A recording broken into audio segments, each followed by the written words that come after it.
Mga anak ko, pakinggan niyo ang salita ng inyong Panginoon.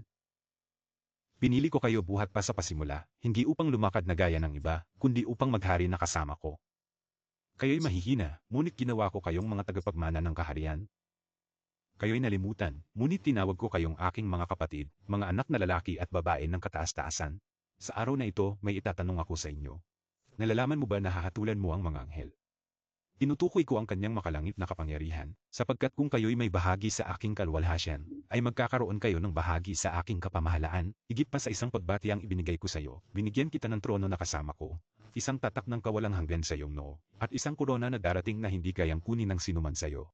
Kung gayon, bakit niyo pinahihintulutan ang inyong sarili na mabalisa sa mga gawain ng mundong ito? Bakit ka nanginginig sa harap ng mga pagsubok? Kayo na tinawag upang hatulan kahit yaong nasa itaas ng nakikitang sanlibutan. Alalahanin ang iyong kahalagahan, sapagkat ang langit ay nagmamasid sa iyo, at ang mga nilikha ay naghihintay sa paghahayag ng mga taong lalakad sa kabuuan ng kanilang tungkulin. Manatiling mapagpakumbaba, ngunit huwag maging ignorante. Maging mabait ka, ngunit alam mo kung sino ka. Sapagkat sa lalong madaling panahon ako ay babalik. Ilalagay ko kayo kung saan kayo inihanda. Kung saan ang mga anghel ay nakatayo sa harap mo, hindi bilang Panginoon, kundi bilang saksi ng kapangyarihan ng aking biyaya sa inyo. Maghanda.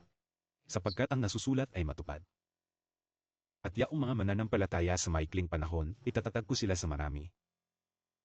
Ako si Jesus, ang inyong tagapagligtas, ang inyong hari, at ako ay darating sa lalong madaling panahon. Ihanda ninyo ang inyong sarili, aking mga hinirang, ang kaharian ay sa iyo. 1 Tesalonica 4, mga talata 16 na hanggang 17, sapagkat ang Panginoon rin, sa isang hudyat at sa tinig ng arkanghel, at sa tunog ng trompeta ng Diyos, ay bababa mula sa langit, at ang mga patay kay Kristo ay unang magbabangon.